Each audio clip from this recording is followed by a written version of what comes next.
Well, here we are at Reading's Farnham Flint Lake on an Angling Trust pike qualifying match, and I'm going to be talking in a minute to two of the organisers, Pete Smith and Steve Parker, on their tips on how to handle and unhook pike safely. Pete, one of the organisers, and he's going to take out Chris's pike now, which has been retained safely in a sack for a few minutes.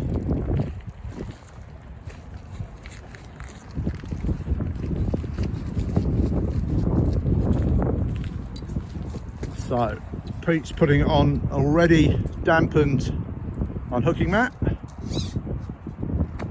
and what I've asked Pete to do now is just show, obviously the fish itself has already been unhooked, but just show how you can handle the pike safely, get that mouth open so that you can remove the hooks without any damage to the fish or yourself.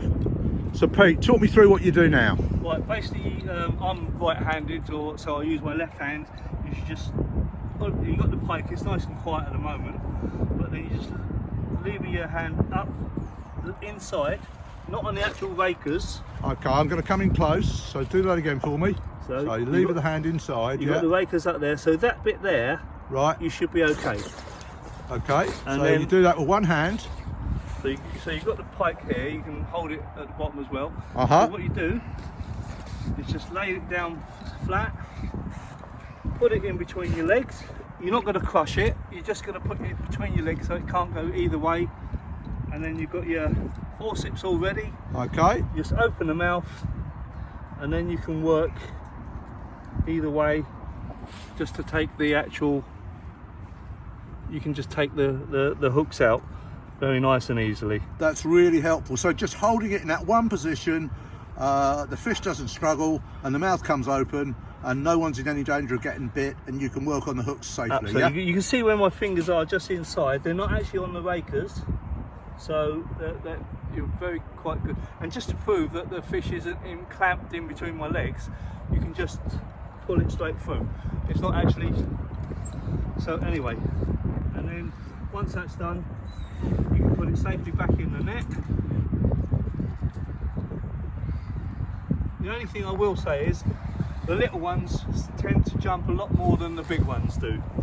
So, well, that's incredibly helpful, Pete. Thank you very much for sharing your skills with us. Here we are, a couple of swims down. Oh, yeah.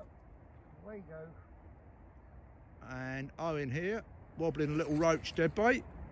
He's already had a couple of pike, and he's got another take. Oh, and he's in. Yeah, I'm in. Little one, Owen, or not? Yeah, it's only a small one.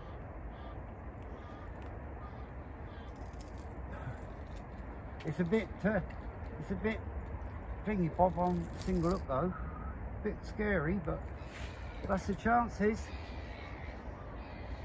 We don't know. Come yeah. Here he is, down here. No, he's quite decent. He's quite decent. Here he comes. Oh no, you stay away from me, look.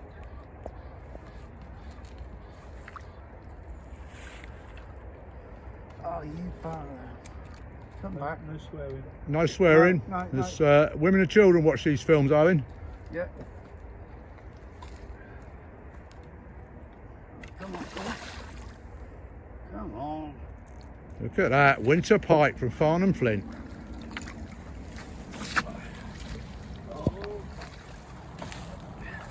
Mind yourself. There we go. Another one safely on the mat. As you can see, the man knows how to handle his pike. Yeah. Been doing it for years, haven't we, Peter? Yes, he has. And chinning them. Chin the Well- pike, hook is out. Well, it couldn't be easier than that. You Owen, want scales? No, Robin's coming down. Where is he? Yeah, show us the fish, Owen. Hey? Show us the fish. There you are, mate. Well done, that's how to do it. Okay, we're at the other end of the lake now, and Pete's going to talk us through his unhooking tools. So Pete, show us the tools of your trade, mate. Right, these are my tools. I might a little bit over TT, but unfortunately the more you got, the better you got. You got small forceps, you got the actual little forceps here, they're very light. You need, if you need bigger ones, you've got bigger ones to actually get in there, or you've got bulk wire cutters if you really need them.